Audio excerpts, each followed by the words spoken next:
Salut, je m'appelle Céleste Grant et vous êtes sur la chaîne YouTube Bunker Sauvage. Actuellement, je suis sur le GR20 en Corse, en train de faire la randonnée la plus difficile du monde, accompagné de ma fiancée Charlotte. Dans les épisodes précédents, je vous ai résumé depuis le début de notre aventure jusqu'à aujourd'hui, le 6e jour. Et alors qu'il paraît qu'on a fait le plus difficile du GR, c'est-à-dire les 4 premiers jours, vous allez voir qu'en réalité, on est loin d'être au bout de nos peines. Le chemin est encore long, les dénivelés sont encore nombreux et on a déjà cramé pas mal de notre énergie rien qu'au début de cette aventure. Mais surtout, il va nous arriver 2 trucs horribles qu'on n'avait pas prévu. Premièrement, la météo qui va devenir de pire en pire. Et deuxièmement, des nuits horribles, pas du tout réparatrices parce que mon matelas gonflable vient de crever sur un caillou pointu. Ça peut sembler pas important dit comme ça, mais en réalité, c'est un problème sérieux que je dois résoudre d'urgence. Car il m'est tout simplement impossible de continuer le GR20 si je dois tous les soirs dormir à même le sol, qui est très rarement plat et encore moins moelleux, mais surtout par lequel le froid rentre dans la tente et t'empêche donc de te réchauffer. Et à cette altitude, ça peut être tout simplement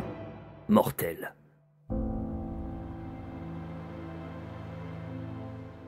Bienvenue pour cette 6e journée sur le GR20. Il y a beaucoup de monde aujourd'hui, des files de randonneurs qui montent et d'autres qui descendent. Donc là je profite qu'il y ait un petit espace sans personne pour parler parce que j'aime pas vlogger quand il y a des gens. Je voulais dire, hier soir on a vu un mouflon sauvage, mouflon corse, cette grosse biquette avec les cornes qui tournent là. C'est la première fois que j'en vois.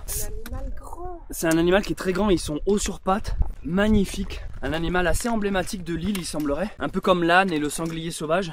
Et ce qui est marrant c'est que sur son petit bâton, là le mouflon qui est représenté. Alors aujourd'hui, je sais pas combien de kilomètres à chaque fois, je regarde même plus le nombre de kilomètres ou les étapes. Tout ce que je sais c'est qu'on vise un truc qui s'appelle Castel de Vergio. Je sais pas si c'est loin ou pas, mais en tout cas c'est ce qu'on vise pour la journée. Allez, let's go. Au fond d'une vieille grange, je suis tombé sur une véritable carte au trésor. C'était un message mystérieux m'invitant à trouver le Graal.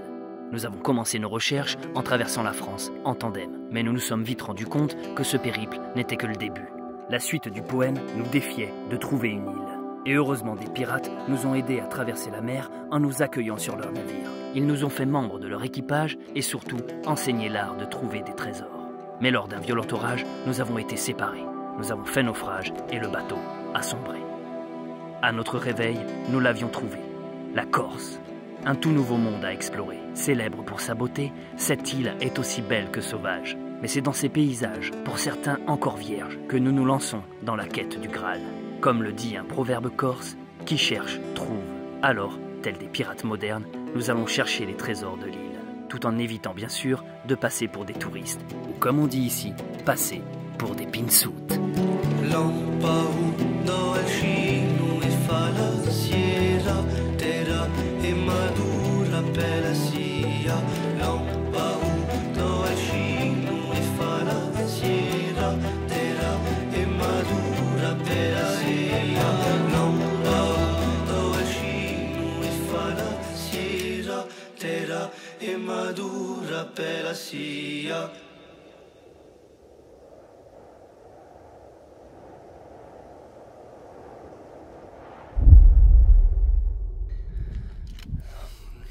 Le grand groupe qu'on vient de croiser en fait, il y avait un guide avec eux, donc il y avait quelqu'un devant qui disait posez vos mains là, faites ci. Alors en passant à côté de nous, il nous a dit vous allez à Col de Vergio.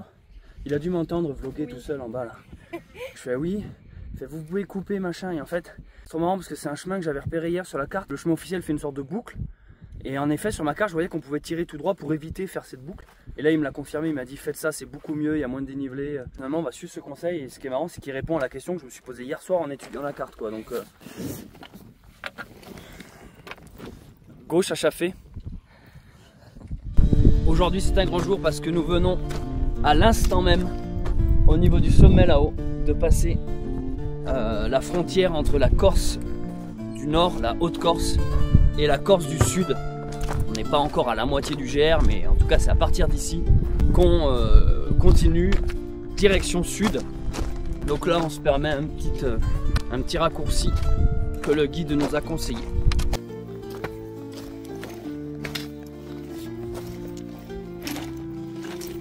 Donc on est en train de descendre dans ce petit creux. En fait on le voit le refuge là-haut. On voit même les randonneurs. De là je pense qu'ils font encore tout le tour de la crête et ils doivent redescendre par là-bas. Que nous du coup on fait directement un tout droit. Nouveau mouflon trouvé. Non, c'est une vache.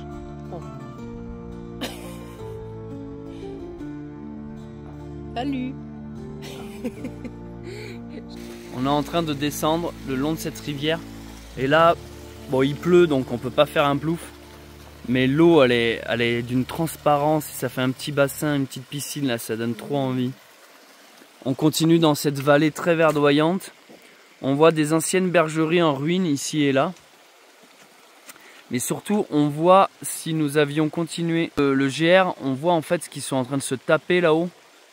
Ça, c'est ceux qui reviennent du refuge.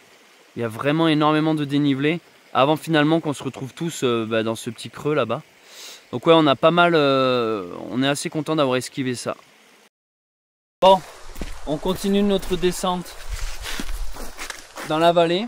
Je pense qu'on va tomber sur une bergerie un peu plus bas, je sais pas dans combien de temps, mais on sera bien content de faire une pause et boire un bon café chaud parce que depuis ce matin, on est sous la pluie. Et alors j'ai oublié de vous raconter, moi j'ai super mal dormi. Mon matelas a crevé en fait. En plein milieu de la nuit, je commence à me dire, tiens, je sens quand même drôlement le sol, tu sais, entre deux rêves. Puis je me rendors. Et puis après je me réveille, j'étais à plat avec des cailloux dans le dos. Je dis, ah putain, il est crevé mon truc. Je le regonfle une première fois. Je me rendors 5 minutes et au bout de 10, j'étais de nouveau à plat. Donc j'ai pas très bien compris pourquoi il s'est percé. Soit de l'usure, parce que c'est un vieux matelas. Soit parce que hier on était sur un sol un peu rocailleux. Je sais pas trop. Bref, du coup ce matin j'étais en mode un peu PLS. Comment on va faire maintenant que j'ai plus de matelas gonflable, parce que je me rends compte que c'est un des trucs les plus importants. Vu que ça demande énormément d'efforts, enfin c'est vraiment le sommeil qui est ultra important. En fin de journée t'es mort, tu te dis ouais mais demain je vais pas pouvoir faire un pas de plus. Et en fait après une bonne nuit sur un bon matelas, le lendemain t'es de nouveau en forme. C'est vraiment ce qui te recharge quoi. C'est la récup de JB. Non, parce qu'on se marrait, quand tu écoutes les autres randonneurs qui sont très compétition, sport, D+. L'autre jour, il y en a, ils sont passés à côté de la tente de nous là, et tu les entendais dire, ça doit être JB qui fait sa récup. T'as envie de dire oui, mot compliqué pour dire en gros il dort quoi.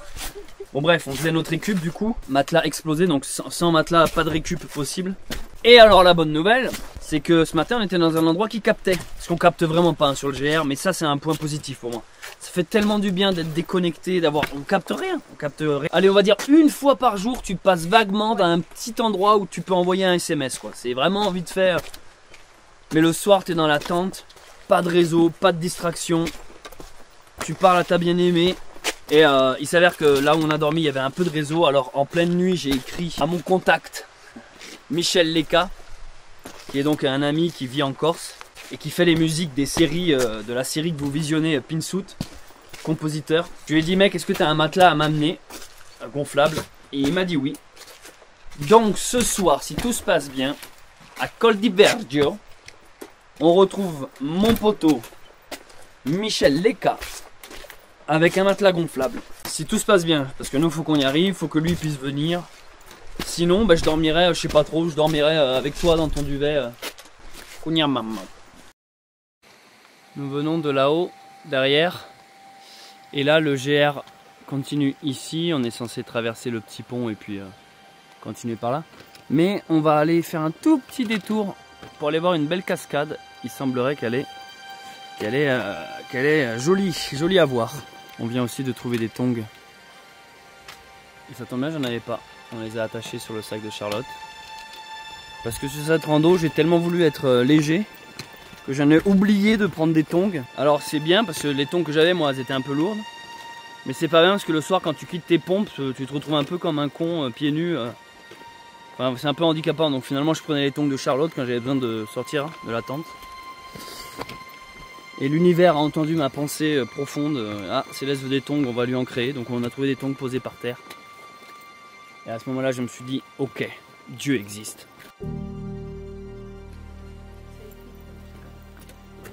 C'est vraiment trop beau. Hein. Et dites-vous que là-haut, donc là d'où on vient, dans le petit creux là-haut, il y a le plateau. En fait, il y a le plateau où il y avait les vaches. Enfin, en fait, tu t'attends pas à ce qu'il y ait une vallée juste en dessous. Je sais pas, en fait, quand tu descends comme ça toute la journée, tu te dis, mais C'est fou ce qu'on dégringole. Comme quoi le refuge là-haut, il devait être... ouais, je crois qu'il était à 2000 mètres d'altitude quand même. En fait, ça fait 2-3 jours qu'on n'est pas en dessous de 1500 mètres.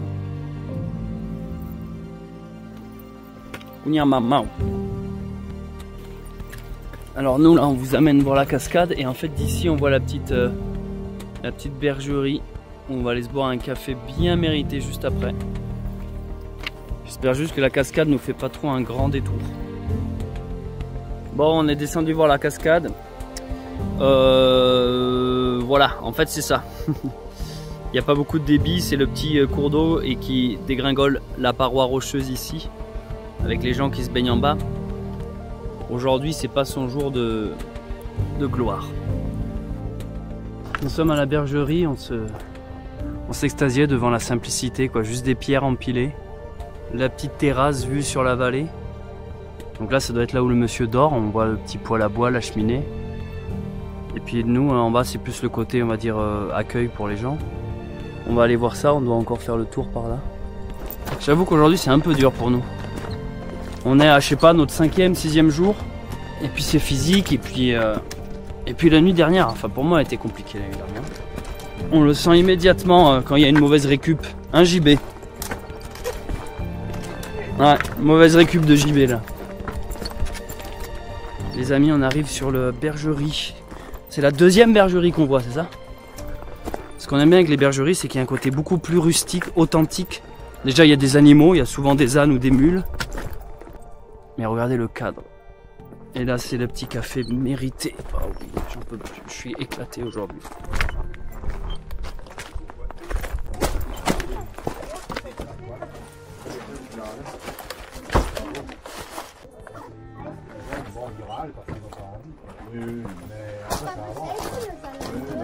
Le bonheur d'être ici avec un café. Alors cette bergerie propose à manger. Je pense pas qu'ils font lieu de dodo. Par contre ils ont l'air de faire des trucs maison là, des lasagnes au brioche. Bon, ici ils ont tous les gâteaux à la châtaigne, mais là on a voulu changer un peu, on s'est pris chocolat. Short s'est pris une orange. C'est ça aussi d'avoir des bons produits un peu, des produits vitaminés qui abordent plein de vitamines et minéraux. Allez, nous quittons la bergerie des Radules. Il avait l'air de faire des lasagnes maison, incroyable. On a eu ça dans le pif là, mais c'est trop beau. T'as vu, on voit son chauffe-eau d'ici là, c'est le petit boîtier que tu vois. C'est ça qu'il me faudrait dans le camping-car. Ouais, c'est ça, mon frère. Je sais pas pourquoi le feeling passe super bien à chaque fois. Pourtant ils envoient du monde, ils nous avaient dit 15 000. Ouais, entre 12 et 15 000. Entre 12 et 15 000 randonneurs par an. Dans les bergeries, ils sont curieux, ils nous parlent, on leur pose plein de questions. Le feeling passe trop bien. Je crois qu'ils voient notre amour pour la Corse, ils se disent ah, eux ils sont contents d'être là, tu sais. Parce que nous avec Charlotte, vu qu'on a ce petit côté nature et aussi tu sais survivaliste, quand on voit la bergerie on est là, ouais, t'imagines on vivrait là, machin, on aurait 2 chèvres, nos ânes. Et du coup on arrive avec des étoiles plein les yeux à chaque fois. En mode c'est trop bien, mais vous prenez l'eau dans la rivière et vous la filtrez comment et machin. Et l'électricité c'est quoi? Enfin on leur pose 10 000 questions parce qu'ils... Putain mais t'imagines, ils sont en pleine montagne, ils vivent là entre les éboulements et les orages. Et du coup je crois qu'ils aiment bien ce truc. Ils aiment bien voir 2 jeunes qui sont à fond avec leur mode de vie quoi. Ah bah oui je crois que c'est ici hein. Ouais, Kounia Mamau.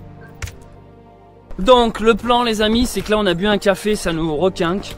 Par logique, on n'est plus très loin de Vergio, là où on compte aller ce soir. On est censé retrouver notre ami Michel Leca. Il nous a dit qu'il y avait un resto.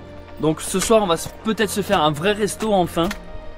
Parce que bah, les noisettes et tout ça, c'est sympa, mais si on peut manger un vrai truc, c'est pas mal non plus.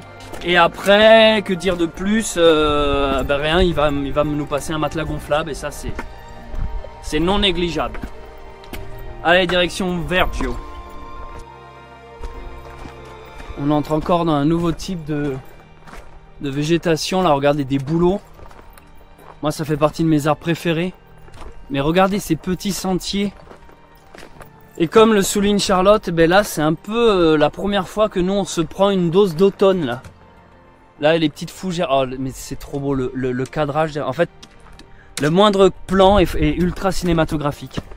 Vu que les premiers randonneurs partent à 5h, 6h, en fait, dès 15h, on ne croise plus personne. C'est trop bizarre. En fait, à 15h de l'après-midi, le GR, il est pour vous. C'est fou, hein. Et les seuls randonneurs qu'on croise, ce n'est pas des gens du GR. C'est-à-dire c'est des gens qui viennent juste là à la bergerie, qui font un aller-retour parce qu'il y a un parking plus loin ou je sais pas quoi. Oh, c'est trop beau. Je sais pas, c'est beau. En vrai, je crois que je pourrais laisser allumer la caméra comme ça, faire tout le GR et publier une vidéo de 58 heures.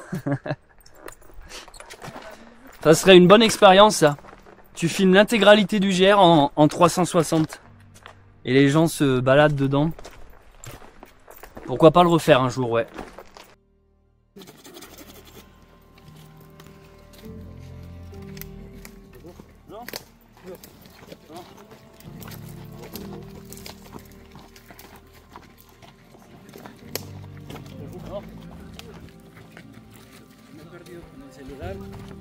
Y yo me he perdido con...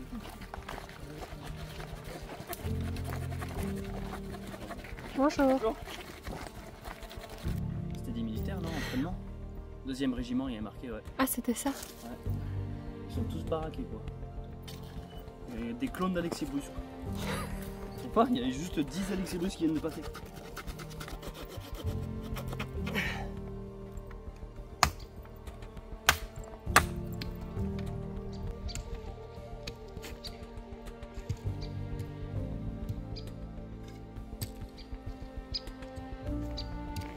Par ici. La route est encore par ici. Il est bien celui-là. Pas vraiment, mais maintenant qu'on a perdu 10 minutes, on va quand même le prendre.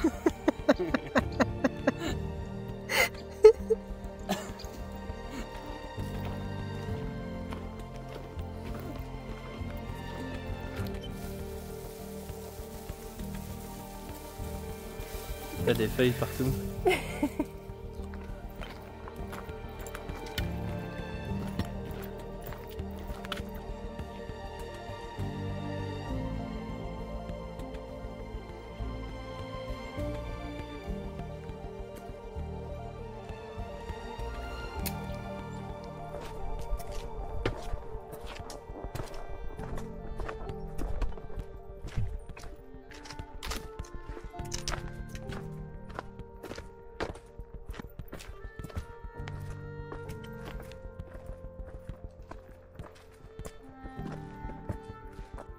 Je connaissais pas la Corse en automne, tu vois. C'est beau, hein? Ouais.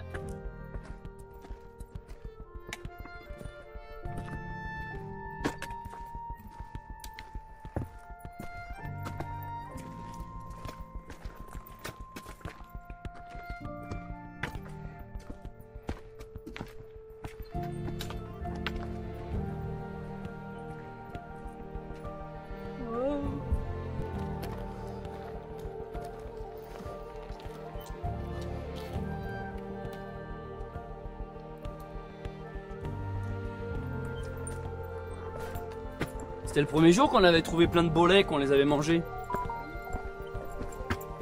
C'était trop bon, hein. C'est grâce à la technique de survie que les pirates nous avaient appris sur leur bateau. Je repense souvent à eux, surtout au grand chef Kunyamamao.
Nous entendons au loin une route. Waouh, la montagne là. On s'en lasse toujours pas. On a croisé quelqu'un qui s'était perdu tout à l'heure. Mine de rien, en rando, faut pas trop déconner. Elle s'est juste garée sur un parking, elle faisait une petite balade. Et tu vois, c'est vite arrivé, hein, tourner en rond. Quand elle nous a vu arriver, j'ai vu, elle était soulagée quoi. Genre, ah, aidez-moi quoi. On entend une route là, avec des voitures passer. C'est un sentiment trop bizarre. En fait, on se dit, ah putain, de la civilisation. Parce que là, nous, on a l'impression qu'on vient de... Enfin, c'est pas une impression, on vient des montagnes sauvages où il n'y avait rien à part quelques bergeries. Et des mouflons, ouais. Et là, on entend des voitures au loin. Ce soir, par logique, on est dans un coin civilisé. Il y a un resto. Il y a un camping. Enfin, il y a tout ça, quoi. Et en fait, ça fait trop bizarre de se dire, putain, on va avoir de la route. J'ai l'impression d'être Jacouille quand il sort de la forêt, qui découvre le bitume, quoi. Il y avait une calèche, c'était point ferré. On est vraiment à quelques mètres de Castel di Vergio. On n'est jamais arrivé aussitôt sur une étape. Là, il va être 17 h. Et on va s'arrêter là pour la journée. On va voir le poteau Michel Lecca, qui, je vous rappelle, est corse et compose les musiques de cette série. On se connaît depuis 3-4 ans maintenant. Je vous mets sa chaîne YouTube dans la description si ça vous intéresse. Vous êtes nombreux à souligner la beauté des musiques et je suis d'accord avec vous. Je trouve que sur Pinsuit, on a une des meilleures bandes son que j'ai jamais eues. Et également sur Les Pionniers, l'aventure Les Pionniers de l'année dernière. Il a fait un travail monstrueux. Ah, des voitures, Charlotte. C'était point ferré. Ah, ça fait trop bizarre. Quelle est cette diablerie? Ah, c'est incroyable.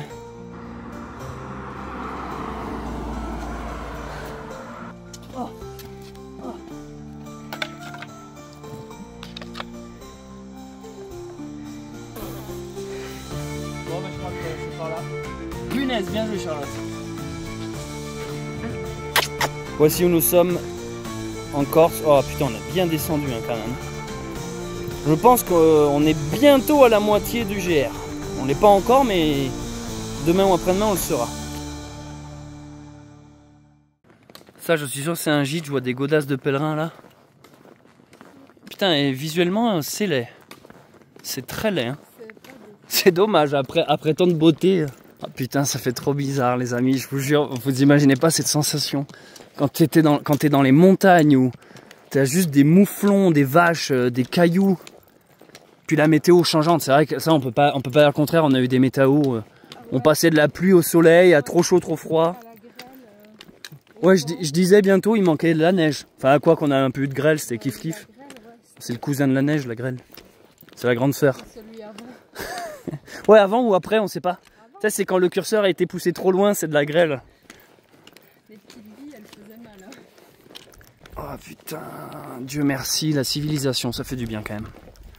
On va pas cracher dessus.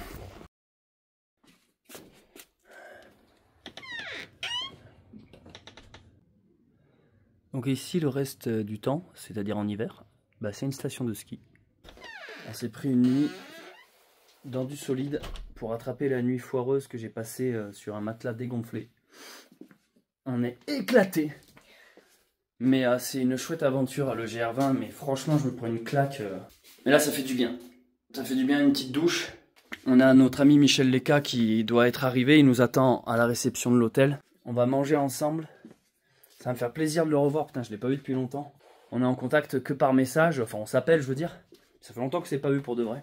Bref, je vais arrêter de filmer ici pour aujourd'hui. On va pouvoir se reposer et demain être en forme pour la suite de l'aventure. Ah oui, et aussi, on profite bien sûr quand on a un point d'eau comme ça, de faire un peu de lessive. Alors, lessive c'est un grand mot. Hein. On trempe, on essaie de faire sécher. Oups, il y a la culotte de Charlotte. Allez, à vendre si vous voulez. On le met à combien Charlotte? Ok. Je vous mets mon PayPal dans la description, celui qui fait le plus grand virement. Plus c'est cher, plus c'est sale. En fait, on fait une blague, on fait porter par moi, à la fin c'est moi qui lui envoie mon slip. Tu auras peut-être plus de valeur que moi. Hein. Arrête, ça me stresse. Ça me stresse si je vois qu'il y a des gros noms et que je découvre qu'en plus c'est des mecs. Tu donnes ton slip. Bunker sauvage, j'ai trouvé ton adresse, je sais où t'habites maintenant. Grâce à ton ADN au fond de la culotte. Allez, on va se boire une bière.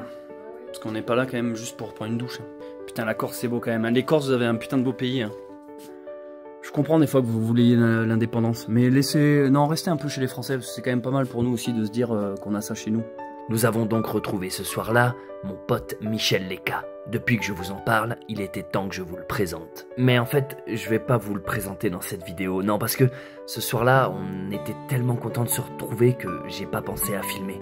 On vivait juste l'instant présent, les retrouvailles et surtout la nourriture. On n'a fait que manger. Avec Charlotte, ça fait longtemps qu'on n'avait pas eu un véritable repas, alors on s'en est mis plein la panse. On était tellement heureux de se revoir qu'on n'avait pas envie de se concentrer sur un montage, une présentation, un tournage quoi. Du coup, il m'a juste passé le matelas gonflable. On a bien bouffé. Puis il est rentré. Et puis nous sommes partis nous coucher. Puis Michel Leca, c'est tout un personnage. Je peux pas vous en parler comme ça, vite fait, entre deux vidéos, non.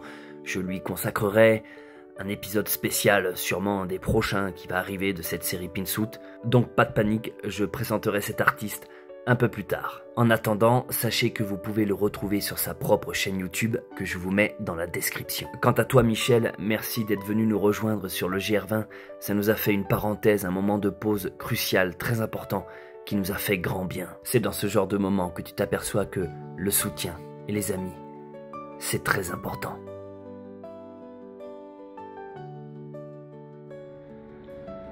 Nous quittons le refuge de Vergio, refuge, camping, hôtel de Vergio, pour continuer notre aventure sur le GR20. Apparemment aujourd'hui on va passer au lac de Nigne. On a beaucoup de chance avec la météo. Aujourd'hui il fait beau. Cette nuit de repos nous a grandement fait du bien, c'est surtout qu'on en avait vraiment besoin. Et alors hier soir on a retrouvé mon ami Michel Leca. T'as vu? On dirait le drapeau corse dans la roche là. Avec le... Je sais pas si les gens l'ont fait exprès. Il y a un trou dans la roche, il y a quelqu'un qui a juste mis un bâton. Et ça fait le drapeau corse, énorme. D'ailleurs dans l'épisode 2 de la série Pinsuit, à un moment j'ai fait un arrêt sur image pour que Charlotte et moi on ressemble au drapeau corse. J'ai l'impression que peu de gens ont vu cette subtilité artistique. Mais bien joué à celles et ceux qui ont capté cela. Je disais qu'on a retrouvé notre ami Michel Leca. Donc Charlotte, c'était la première fois qu'elle le voyait. Moi ça faisait 3 ans que je ne l'avais pas vu. Et alors les retrouvailles étaient géniales, on s'est marré, on a bien bouffé, on a été bouffé au resto de l'hôtel là. On a tellement mangé les amis qu'on en était malade avec Charlotte. En fait, quand tu passes des semaines à bouffer des noisettes et à faire de l'activité physique, ton estomac se rétrécit. Contrairement à ce qu'on pourrait penser quand on est en plein effort, on n'a pas si faim que ça le midi et le soir. Je sais, c'est paradoxal, mais on avait déjà remarqué ça sur nos autres aventures en fait. T'as plus faim quand t'es en mode sédentaire chez toi en fait. Tu te fais des gros gueuletons, mais aussi parce qu'il est venu m'apporter un matelas gonflable parce que le mien s'est crevé. Si vous avez suivi les journées précédentes. On repart en forme. Je ne sais pas combien de kilomètres on a à faire aujourd'hui. C'est parti pour cette 6e journée. C'est là combien? 7e journée sur le GR20. Regardez un peu cet arbre. Cet énorme tronc. Je ne sais pas si on s'en rend compte en vidéo. Bon, il a la cime qui est tombée, qui s'est arrachée, mais il est encore vivant. Il a de ses racines incroyables. Et hier soir, j'étais dans le lit et je me disais, je pensais en fait à ce qu'on a déjà vécu. Je me disais, putain, mais ce GR, il est quand même incroyable. Et j'aimerais vraiment vous l'expliquer comment la chose m'a... Comment je me suis pris une claque en fait. Je suis quelqu'un qui fait beaucoup de randonnées, qui a l'habitude de marcher. Ces dernières années, j'ai plus souvent dormi dehors que dedans. En gros, j'ai passé plusieurs années à dormir dans le sauvage, c'est ça que je veux dire, en extérieur. Et donc, étant un habitué de l'aventure et des randonnées, je savais que le GR20 avait une réputation d'être difficile. Mais pour vous dire la vérité, je pensais pas à ce point. Les 4 premiers jours, jusqu'au Monte Shinto en fait, un tout petit peu après encore, putain mais on s'est pris une claque je trouve, de difficulté. J'ai trouvé ça mais extrême en fait, j'ai pas d'autres mots. Je me suis jamais senti autant, à la fois en danger, à la fois isolé. Il y avait ce truc qui était tellement vibrant. Je me disais putain mais c'est fou qu'on soit là. En 4 jours ça m'a littéralement transformé quoi. Je me suis dit mais waouh. Et hier soir je pensais à ça, je disais mais qu'est-ce qu'on est en train de vivre, c'est fou. Je sais pas si en vidéo j'arrive bien à retranscrire ce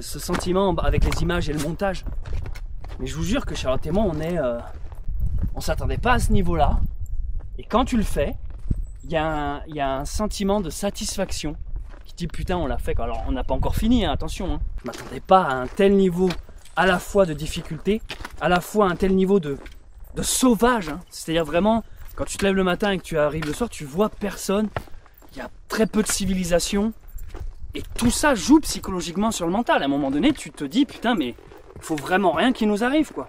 Et moi c'est bête, hein, mais rien que le matelas gonflable, putain comment je vais faire pour la suite parce que j'ai besoin de dormir, parce que vu qu'on escalade des trucs, il faut que je sois en forme, et si je suis pas en forme, il peut m'arriver un accident. Tu sais, tu raisonnes très vite comme ça, où le moindre truc peut vite devenir catastrophique. J'ai pas envie de dire que la nature devient dangereuse, parce que c'est une vision du monde que j'ai pas envie de partager, comme si le monde était dangereux et qu'il fallait absolument s'abriter dans des immeubles en béton. J'ai pas cette vision des choses. Moi, je suis plutôt quelqu'un de spirituel qui est la foi. Je le dis assez dans mes vidéos que quand tu es avec de bonnes intentions et de bonne volonté et que tu es surtout honnête et authentique, il y a comme la lumière qui te guide. Tu as une bonne étoile qui te protège, voilà. Mais ça, bonne étoile ou pas, ça n'empêche pas que quand tu te retrouves à un moment donné dans des chaos rocheux en train d'escalader sous la grêle, sur la montagne la plus haute, avec ta copine, où tu te sens quand même un peu responsable, tu te dis c'est moi qui l'ai entraîné là-dedans, j'aimerais pas qu'il lui arrive un truc et tout. Crois-moi, ça te travaille, intérieurement ça te change. Je m'attendais pas à ce qui m'impacte autant. Vous voyez, quand nous avons été avec Charlotte à Rome, en calèche, pendant 5 mois, c'était dur. C'était très dur. Sur la fin, on n'en pouvait plus. Mais c'est pas la même difficulté. C'est une difficulté étendue sur 5 mois. Donc c'est sur la longueur que c'était difficile. Là, tu t'encules un truc sur les 4 premiers jours, mais mon gars, ça te met une barre, ça te réveille en fait. Tu dis, ah tiens, je te rappelle ce que c'est la nature sauvage, brute, les éléments. Je te rappelle ce que c'est d'avoir chaud, d'avoir froid, d'avoir mal aux pieds. Je te rappelle ce que c'est d'avoir zéro confort. Et un truc aussi qui me surprend et que j'aime, c'est qu'on capte pas, mais ça rajoute une partie du stress. Moi, je reste quelqu'un quand même d'ultra connecté. Je suis souvent sur les réseaux à publier des vidéos. C'est mon boulot, quoi. Et quand tu captes pas, tu reviens juste à un truc simple où tu es présent là où tu es. Et tout ça fait que tu te couches tôt, tu te couches quand il fait nuit, parce que tu as besoin d'économiser les lumières, parce que tu n'as pas de quoi les recharger. Donc tu te lèves quand le soleil se lève. Enfin, tous ces trucs, ça fait tellement du bien. Saint-Jacques de Compostelle à côté, enfin, oh, j'aime pas dire ça, mais c'est pour vous expliquer, c'est vraiment une rando pour petite vieille, quoi. Saint-Jacques de Compostelle à côté, c'est incomparable en fait. C'est incomparable. J'adore Saint-Jacques de Compostelle, hein. Je l'ai fait et tout ça, hein. Mais c'est juste que c'est pas deux. Tu peux même pas appeler les deux randonnée, quoi. Je trouve que les deux sont tellement différents. Saint-Jacques, t'es souvent sur du plat, il n'y a pas beaucoup de dénivelé. Tu croises un village le matin, un village le midi, un village le soir. T'as du monde. Là, c'est une rando, si vous voulez, si tu t'organises vraiment mal, ça peut mal se terminer, quoi. Ça peut être dangereux en fait. C'est une rando qui est vraiment unique. Finalement, chaque rando qu'on a faite était unique en son genre et elles avaient toutes leurs difficultés, leurs avantages, leurs inconvénients.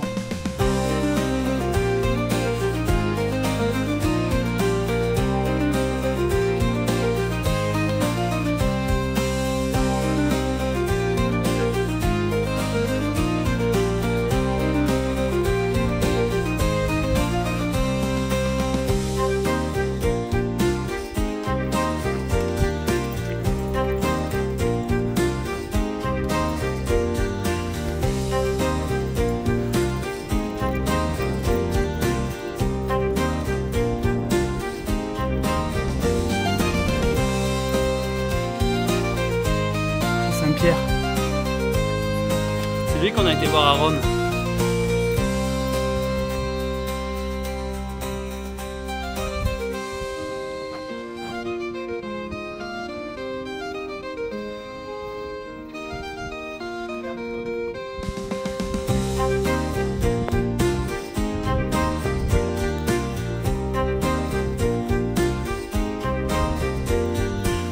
Regardez cet arbre. Naturellement penché, tordu, battu par les vents. Être ou ne pas être, telle est la courbe.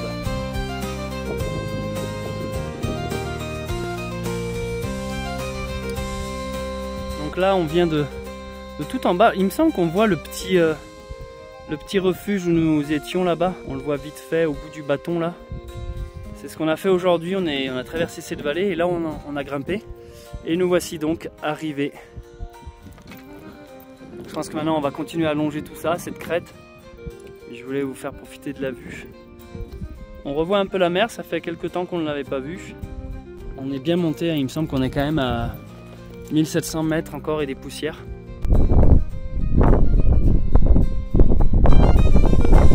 Le lac où nous nous rendons, il y a des chevaux sauvages. Et j'en ai toujours entendu parler, celui-là, depuis tout petit, mais je ne l'ai jamais vu. Bon, quand on dit sauvages, hein, ils sont quand même, par logique, ils sont à quelqu'un. Hein. Mais ils sont en totale liberté, comme à peu près tous les animaux ici.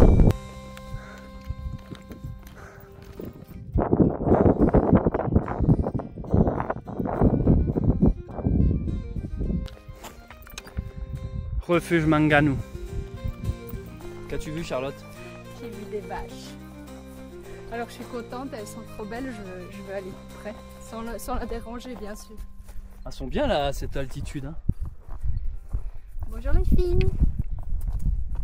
Oh, vous êtes trop belles. On m'avait dit des chevaux, finalement je tombe sur des vaches, mais ça me va tout aussi bien. Ah oui. Ça va ma chérie? Tu me donnes presque faim à devoir ruminer. Ils sont pas farouches? Oh, ils ont l'habitude de voir du pinsout. Ouais, j'avoue. Oh.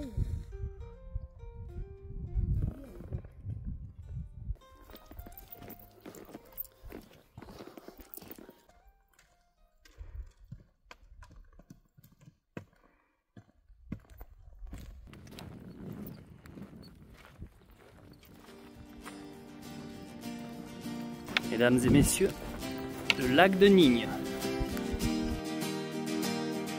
Vidi un cielo nuovo e una terra nuova, i primi erano spariti, ma non c'era più. Vidi a città santa una sposa adornata e sentia voce forte chi diceva da un trono.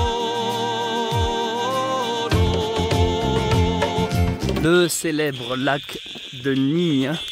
Une carte postale sur deux, c'est ce lac en photo. Donc ça fait quelque chose de le voir en vrai. Il est très beau. Hein. Et alors on a beaucoup de chance avec la météo. On a un beau soleil.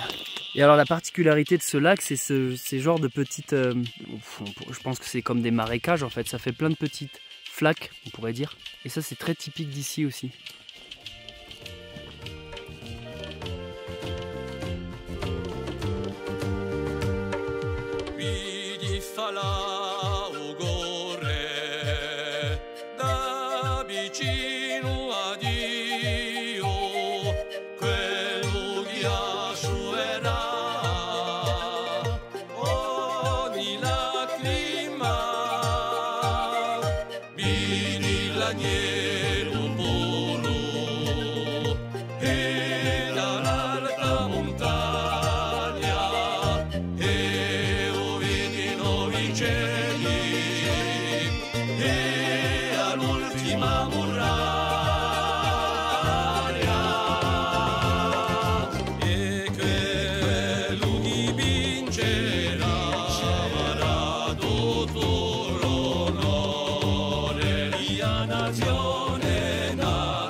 Il n'a pas volé sa réputation ce lac.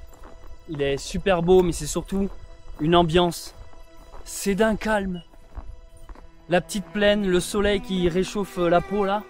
Dites-vous qu'on est quand même en altitude, hein, et de trouver ça ici, cette plaine très verdoyante, on dirait l'herbe, on dirait, comment dire, elle est tellement en forme, on dirait qu'elle est fausse. Il y a un petit côté mini-golf, vous voyez ce que je veux dire?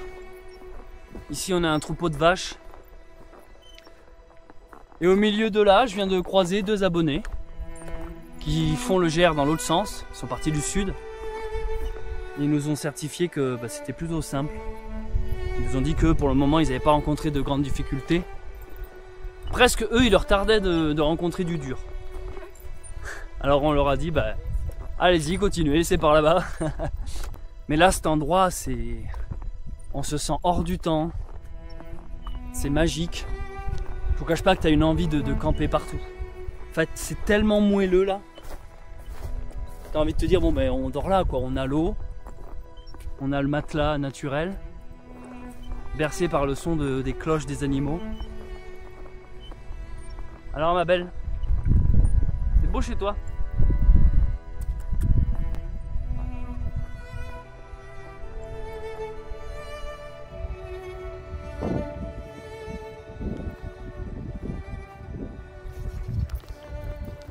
Il y a des poissons là-dedans? Oui, il y a des petits poissons.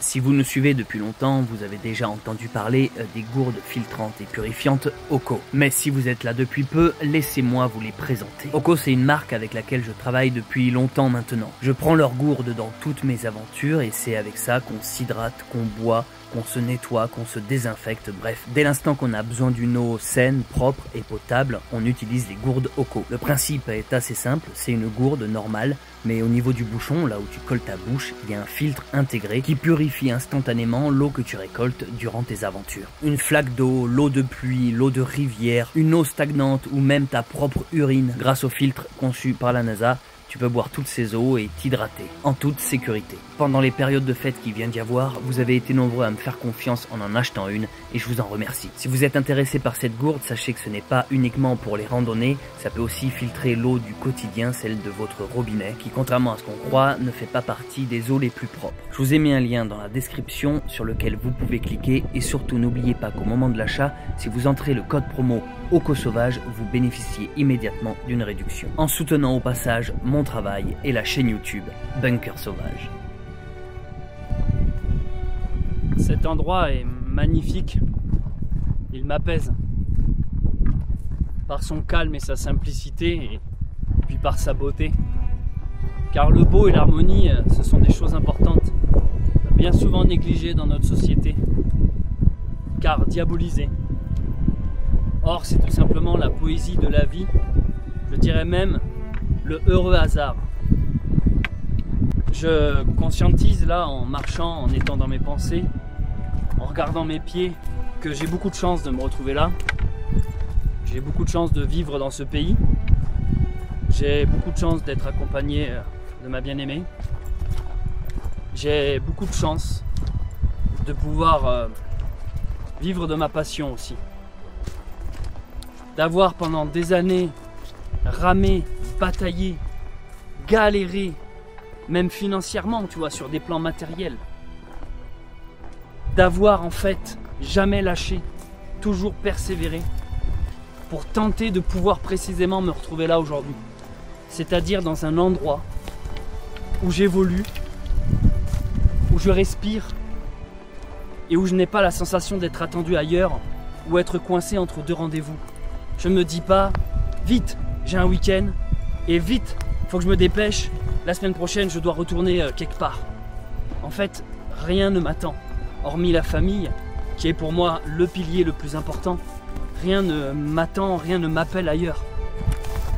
Et cette liberté finalement, j'ai œuvré toute ma vie pour y arriver. C'est-à-dire que j'ai tout fait pour pouvoir me retrouver dans cette situation, d'être là, à marcher et à regarder un paysage autour de moi et me dire cool, je suis ici à l'instant présent et je dois être là, je ne dois pas être ailleurs. Je peux vivre le moment et plus important, je peux le partager. Et c'est cette action de vous partager ce que je vis qui continue de me faire vivre.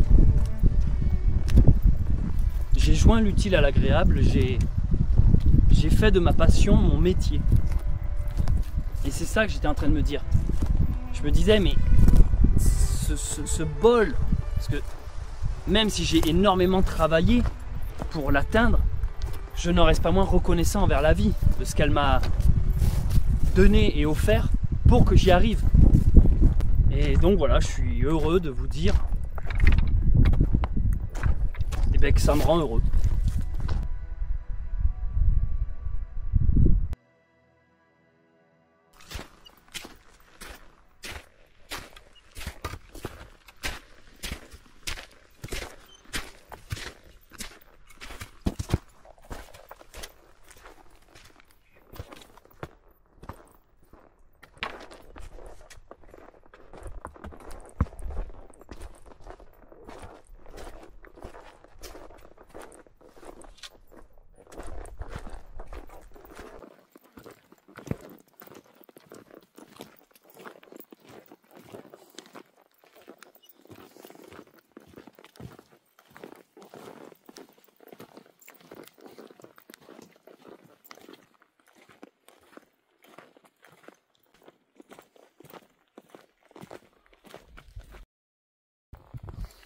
Alors que l'on marche depuis des heures seul, on découvre une bergerie qu'on a à peine vue sur le plan en fait. Donc ça apparaît comme un havre de paix. Waouh! Regardez-moi cet endroit dans les cailloux. Dans les cailloux, entouré par les vaches. On vient de traverser plein de... Je pensais pas du tout ce soir qu'on allait se terminer dans une bergerie, mais je crois qu'on va s'arrêter là, hein. Ça sert à rien de continuer. Hein. Je vous cache pas qu'on est bien éclaté. C'est pas tant les montées ou les descentes, ça allait ça. C'est juste qu'on a la dalle. On a faim et quand tu marches le ventre creux, on sent qu'on est à 2 de tension. Donc là, je sais pas s'ils servent encore à manger parce qu'on arrive peut-être un peu tard. Puis nous, on réserve rien, donc à chaque fois, on découvre. Je vous dis, il y a 5 minutes avant, on savait même pas qu'il y a une bergerie ici. Oh là là, je vais pouvoir boire une pietra peut-être. Ça elle a l'air bien cette bergerie. Bon les amis, on s'attendait vraiment pas à trouver un refuge. Non, pas un refuge, une bergerie. On va s'installer là. On a un voisin là, et lui il est barricadé. On arrivait pile à temps avant le repas. Le monsieur il a dit installez-vous où vous voulez. Le drapeau blanc là-bas, c'est la source. Ici il n'y a pas de toilette. Il a juste dit ça quoi. Ici il n'y a pas de toilette. Et on croirait un personnage de film, tu sais. Avec Didier Bourdon, quoi. On dirait un film. Venez manger à 19h, on vous attend. On va aller bouffer, on sait même pas ce qu'on mange. Il a dit vous voulez manger là? Oui. Alors dépêchez-vous, c'est à 19h.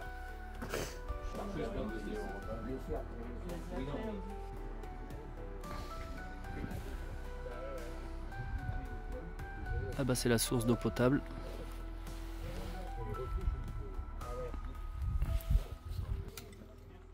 Vous connaissez la 16 et la 17 là, l'enfant. Ok. Hein? Il n'y a pas de végétarien. Non. 16 et 17. Oui. Super, merci. Okay. Merci.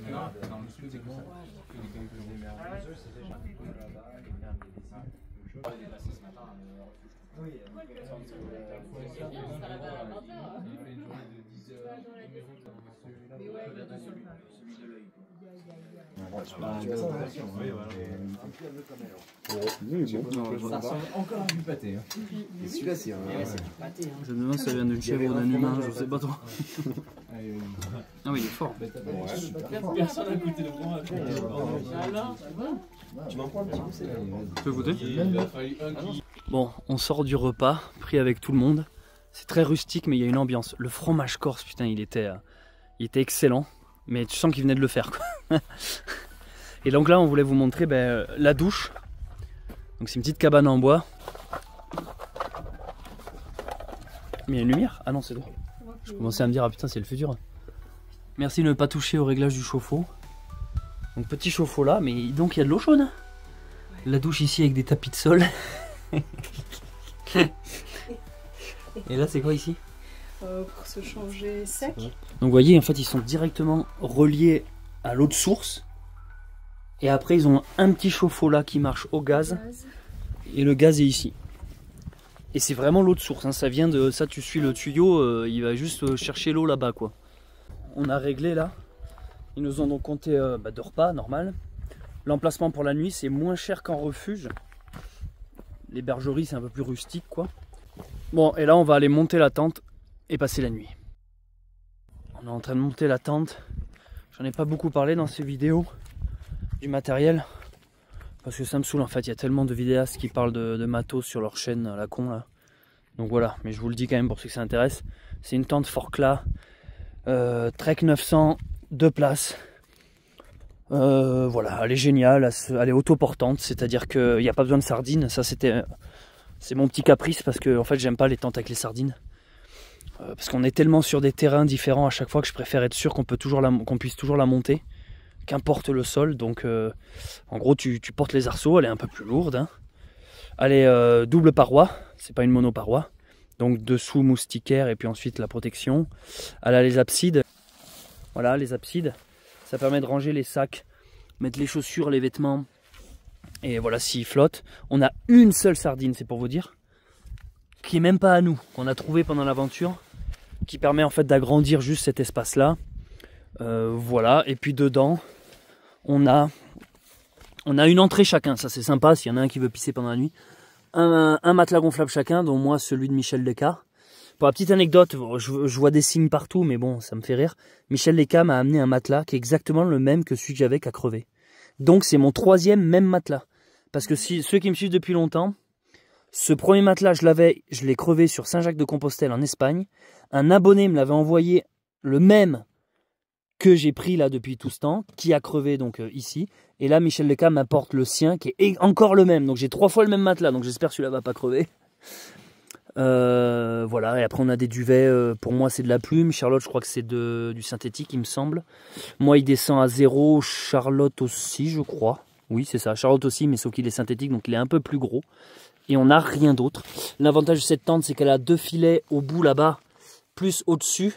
C'est con, mais c'est important. On peut attacher, poser des objets, dont les éclairages. En termes d'éclairage, on a une frontale chacun. Charlotte en a une, moi j'en ai une, plus une Olight, qui est cette petite lampe. Voilà, et après on a nos 2 sacs à dos. Charlotte, c'est un Quechua Decathlon. Moi, c'est un Osprey qu'on ne présente plus. Pour l'instant, c'est la meilleure marque de sac à dos de rando dans ce style. Et voilà, c'est tout. C'est tout. Et alors, ce que je voulais vous dire, c'est que c'est trop marrant de se taper dans une vraie auberge, dans une vraie bergerie comme ça. Une bergerie qui est dans les montagnes. En fait, le refuge, on le voit, il est tout là-bas. C'est ce qui brille au loin là-bas. C'est le refuge, on va dire, officiel de Manganou. C'est là où les randonneurs, généralement, terminent leur étape. Donc nous, on est un peu avant, dans cette bergerie, qui est à peine mentionnée sur les cartes. Voilà, il y a des tentes un peu partout. On s'est isolé ici parce qu'on n'aime pas être réveillé à 6 h du mat quand tout le monde dégage. On aime bien se couper un peu. Super sympa l'ambiance. En fait, de bouffer avec tout le monde, c'est très convivial. Le repas était très bon. Putain, le fromage corse. Le fromage corse, lui, il te désinfecte la glotte. Puis alors, au moment de régler, il me dit vas-y, va dedans régler. Moi, je rentre dans la petite cabane en pierre là. Je vois un mec, un hobbit.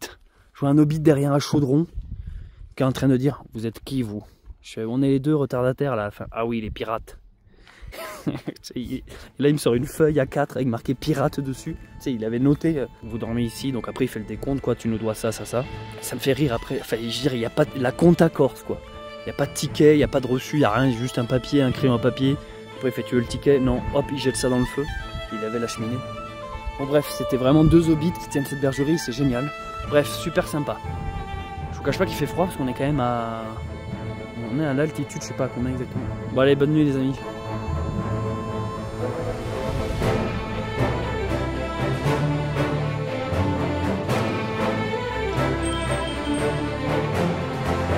Merci d'avoir regardé cet épisode d'Épine Saute. J'espère qu'il t'a plu. Si tu as aimé, n'hésite pas à laisser un like. C'est pas grand chose et ça peut faire la différence pour nous. Tu peux aussi écrire un commentaire que nous nous ferons un plaisir de lire. Je remercie également les gens qui nous soutiennent financièrement sur Tipeee. Grâce à vos dons, nous pouvons continuer à vous proposer des vidéos. Merci aussi aux membres de la communauté qui ont cliqué sur le bouton rejoindre. Vous encouragez notre travail et la chaîne YouTube Bunker Sauvage. C'était Céleste Grant et je vous dis à très vite pour la suite de nos aventures.